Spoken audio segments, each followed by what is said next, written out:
Madame la présidente, chers collègues, je commencerai par la conclusion. Le groupe Agir pour la métropole soutient la démarche de rénovation du patrimoine d'éclairage public de la métropole afin de réduire les pannes, mais aussi de répondre aux exigences du plan climat-air-énergie.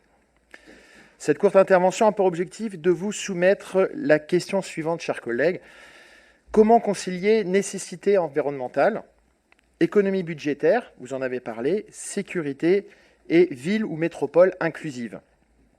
D'une part, les effets de la lumière artificielle nocturne sur la faune et la flore ne sont plus à démontrer, de nombreuses études l'attestent. D'autre part, l'éclairage public est aussi une source de dépenses importantes et réduire l'éclairage public, c'est aussi par conséquent réduire son impact sur le budget.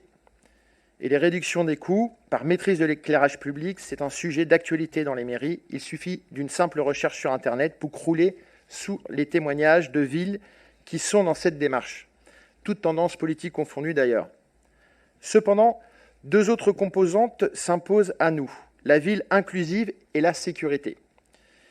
Les deux sujets peuvent d'ailleurs ne faire qu'un lorsque la sécurité est au service de la ville inclusive. De quoi s'agit-il? Si, sur un même territoire, nous sommes égaux face à la lumière naturelle, nous le sommes moins face à la lumière artificielle. En effet, une politique d'éclairage public inadaptée risque de plonger une partie de la population dans une situation de handicap. Parmi les utilisateurs ayant des besoins particuliers quant à l'accès à une lumière adaptée, les personnes malvoyantes ou personnes âgées se trouvent en première ligne. Bien entendu, il est important de rappeler qu'il ne s'agit pas des seules personnes auxquelles il faut s'adapter pour proposer un éclairage partagé. L'ensemble de la population doit pouvoir accéder à ce même éclairage, car, ne l'oublions pas, c'est dans le cas d'un éclairage inefficace qu'une situation handicapante se vérifie.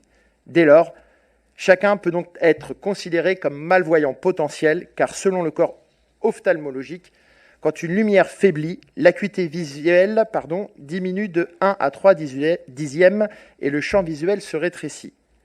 Je fais aussi référence ou appel au besoin de cohérence politique.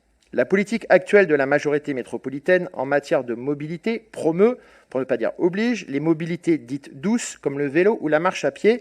Nous en avons eu de nombreux témoignages déjà ce soir. C'est pour cela qu'un certain nombre de nos centres-villes ou centres-bourgs sont piétonnisés ou en voie de piétonnisation. Ou bien, en ce qui concerne le vélo, que se déploie en ce moment le REV, le réseau express vélo, cher à Mathieu Teurier, qui en a fait la promotion récemment sur une chaîne locale. Mais à chaque solution, ses avantages, chers collègues, et ses contraintes. Si dans le monde d'avant, l'automobiliste assurait lui-même sa sécurité lumineuse à l'aide de ses phares, le piéton et le cycliste ne le peuvent pas. Ils peuvent tout au mieux avoir un éclairage qui leur permet d'être vus plus que de voir. Et dans le périmètre urbain, le piéton se fie exclusivement à l'éclairage public pour ses déplacements nocturnes. Je me permets de rappeler qu'en Bretagne, et en hiver, la nuit commence à 17h30. Concernant les cyclistes, une attention particulière en matière d'éclairage public doit être apportée, et plus spécifiquement encore sur les zones de croisement avec une voie de circulation automobile. C'est aussi en ce sens précis que j'évoquais la notion de sécurité plus avant. Enfin et pour finir, lorsqu'on interroge les Français sur le sujet de l'éclairage public et la sécurité, ils sont 90% selon une étude menée par HEC à relier défaut d'éclairage public et sentiment pour le coup d'insécurité. Le sentiment d'insécurité s'exprime notamment lorsque vous marchez dans la rue et que face à vous, ce ne sont pas des humains qui viennent vers vous, mais des ombres. Et malheureusement, là encore, nous sommes inégaux face à cette situation en fonction de notre âge, de notre condition physique, de notre sexe ou tout autre critère discriminant.